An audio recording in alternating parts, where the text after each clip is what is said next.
Hey guys, welcome back to my channel. Today I decided to share a full dinner recipe, a typical Niger dinner recipe. This is egusi soup with swallow. And this egusi soup is not just your regular egusi soup. This is grandma's recipe. Guys, this one is delicious. It's packed with so much flavor and is my favorite when it comes to egusi soup recipe. This one is my favorite. You never get tired of eating this soup. It's so good, guys. So I will just quickly tell you the history behind this soup. I was like, let me say 9 or 10 years at that time. So dad came back from work and he took us in his car and said, let's go visit your grandma. So upon arriving at grandma's house, guys,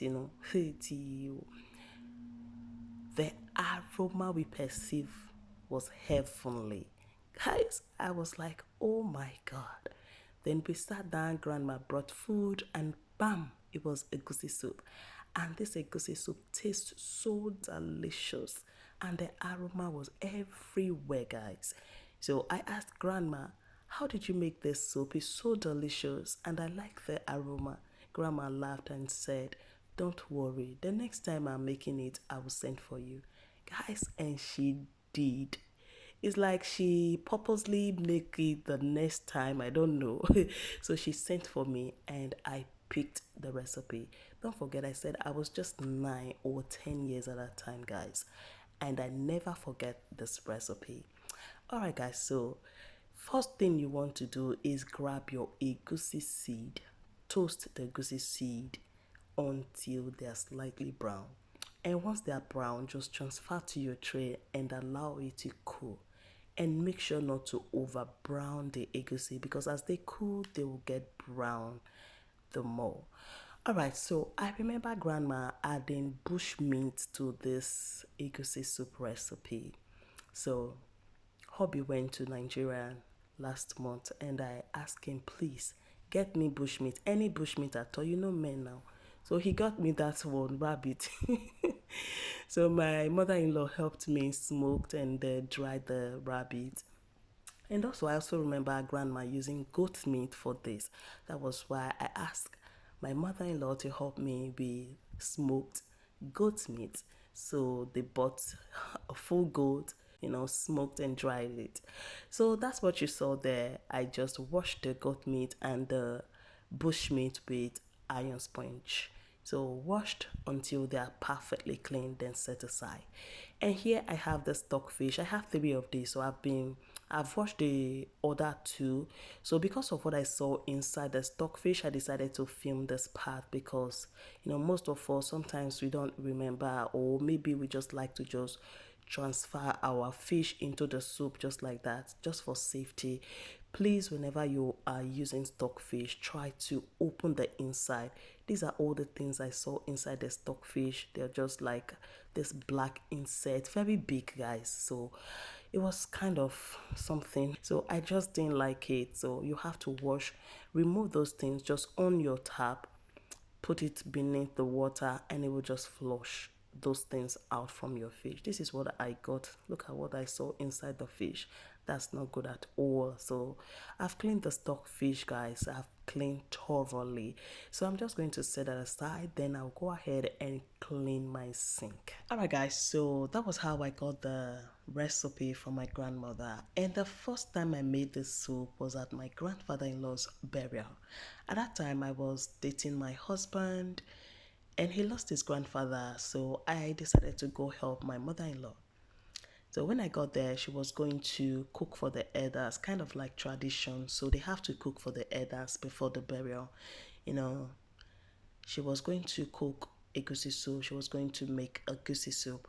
All right, guys. So here I have Scotch bonnet peppers, onion, and one red frying pepper. So I'm going to just add this to my blender, then add water and blend. So she was going to make egusi soup. So I said to my mother-in-law, let's do this recipe. And she agreed. So my mother-in-law is such a kind woman. She's so sweet. So sweet, guys. She's beautiful in and out. So we made this recipe, guys. So here I have dried bitter leaf. You will need this for this recipe. I'm telling you, do not go and use spinach. No, it won't fit the recipe. Use dried bitter leaf. So I'm going to just soak this, then I will set aside. And here I have already cooked goat meat with the bone cow leg. Guys, I'm telling you, this recipe, you need cow leg for this recipe. So I will transfer the cooked meat into my pot, then add the smoked bushmeat and goat meat, then transfer the blended pepper mixture. And now I will just rinse my blender, then transfer the water, add salt, seasoning powder, and now add palm oil. So we're gonna mix this, then add water again, then cover and transfer to your heat. Then you're just going to allow it to cook for about 15 to 20 minutes. Alright guys, so that was how we made this egusi soup at the burial for the elders. Guys, I tell you, the elders that ate from that soup went and spread the news of the taste. You know, they went and started spreading the news to other elders. So here I have my crayfish. So I'm going to go ahead and just grind it. I know you'll be wondering why I didn't blend it with the peppers. That was what my grandma said. Do not blend the crayfish with the peppers. You have to add the crayfish when you are adding the egusi seed. Okay. So here, after grinding the crayfish, set aside, and now you're going to go ahead and grind your toasted egusi seed. So guys, that was it. The elders that ate from that soup went and spread the news. Before we knew it, other elders were coming. And as they came, they didn't come for the burial. Okay, so once you're done grinding the egusi, you're going to transfer to a bowl. So for my grandma's recipe, she used mortar on the spot. She used mortar. But for me, I don't have mortar, so I'm going to make use of what I have. So what she did was to transfer the ground egusi into her mortar, then chopped some onion into it, and she started pounding until everything came together, until the egusi started to release this oil. So for me today, I'm going to be using this bowl. So what I did was just grind the onion. You can use grater to just grate it. So transfer it to a bowl with the egusi, and now I will just use my wooden stick and mix this. Mix very well for about 10 to 15 minutes or until everything is well combined. Just like this. I did an amazing job here, guys. Give me a thumbs up. Okay, hit on that like button. So once you're done, you're going to set aside. And now back to the pot of soup. It's been 20 minutes already, guys. So I will transfer the stockfish and also have dry fish, which I just debone, clean, then transfer it and transfer the ground crayfish. Now you're gonna mix this to combine. And the next thing I want to do is add more water to this pot of soup because we need water to cook the egusi. We need it to come out creamy, you know, after cooking. And that's the top secret of this recipe. You want it to come out really creamy after cooking. So after adding the water, I just mix and then I will cut in the egusi. So if you want your egusi to be very lumpy, what you need to do is just go ahead and mold it with your hand, then transfer it to the pot of soup. And that's what my grandma said. For my grandma's recipe, I love the way the texture, everything was super perfect. What she did was to add the egusi and then she gently mix it just like I'm doing in the video. Gently mix, break the egusi because she too don't like that very lumpy egusi soup and I don't like it either. So just gently mix this and then now we will transfer the soaked dry bitter leaf, squeeze out the water, add it to the pot of soup and now cover and allow it to cook for about 20 minutes. And then go ahead and make whatever you're going to be having this with. Pounded yam. Guys, this with pounded yam, this with freshly pounded yam. So I have a video on how to make pounded yam without mortar, without food processor. You can make pounded yam and it will come out really smooth and delicious. So just go ahead and make whatever you're having this with. So for me, I am making semo. So I added the semo to my boiling water. Just mix until everything is nicely combined. Then I will add water, cover, and allow it to cook for about 5 minutes. You need to cook it before eating it, please, because I see some people, they just make the semo and bam, it's ready. No, please, no, it's raw. Whatever you're eating like that is raw. So after mixing like this, add water and cover and allow the semo to cook for about 5 to 6 minutes, okay, or until the water you added is dry. So make sure to cook it before eating it. Alright guys, so now let's continue with the story. That was how these elders came home and they were asking for this soup. They said the elders that just left here, they were singing. They have been, spreading the rumor about the soup they ate here. So they were now talking to my father-in-law that the soup those elders ate here, we are here for that same soup. So we need to eat that soup. That was how we went and make another pounded yam, then start serving them. Guys, that soup was a bomb. It was a bomb.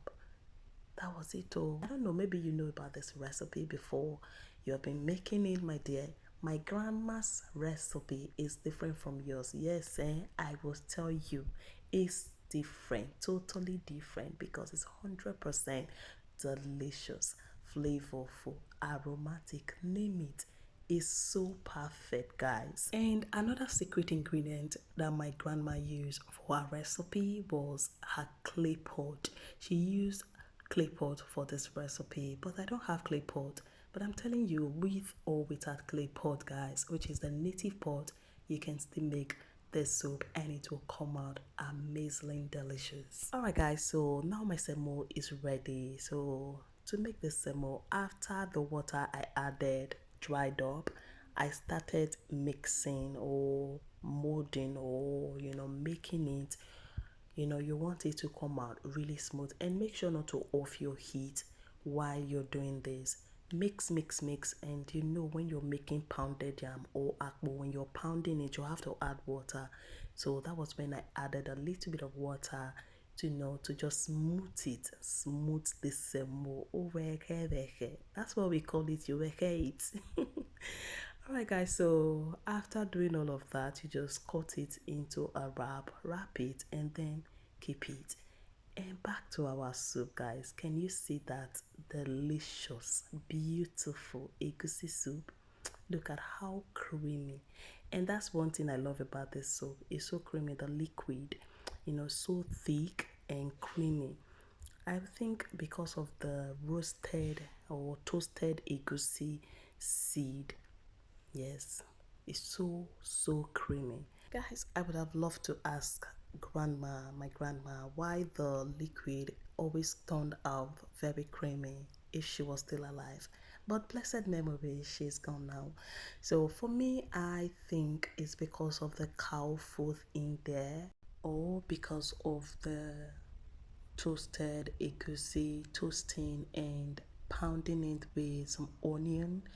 I think that's what gives this thick, delicious texture.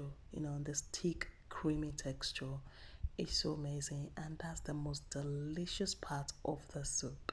Guys, don't miss this. Make sure to make this recipe. I promise you will love it. Because when you toast your egusi seed, guys, your egusi soup change entirely. The taste, the aroma, the flavor, everything about the soup will change authentically. So delicious, it will come out so delicious and flavorful. So guys, this is it. We are done for today. So I'm going to be serving myself and my daughter. So we are going to be eating this one here. So hope he's not back yet from work. So we are just going to eat. We're going to go ahead and eat. So for my daughters, they love, each time I make this soup, they like to eat, swallow this with ogbono soup. My youngest daughter, she loves ogbono soup and this soup, which is egusi soup. So we're just going to just eat, and One thing I love about this recipe is the bushmeat in there, guys. I love the taste, the aroma it gives this soup. It's so amazing. You know, after cooking, you see all the kitchen smelling so good. It's just so mouth-watering, guys. Alright guys, so I hope you enjoyed this grandma recipe, this egusi soup from my grandmother. I hope you love the recipe. So please let me know in the comment section if you have made this, if you love it, what you think about this whole recipe and the history behind it. Alright guys, so I hope you enjoyed this video. Don't forget to like, share, and also leave me a comment. Thank you all so much for watching, and I'll be seeing you in my next video. Don't go anywhere, come and join us. Let's eat.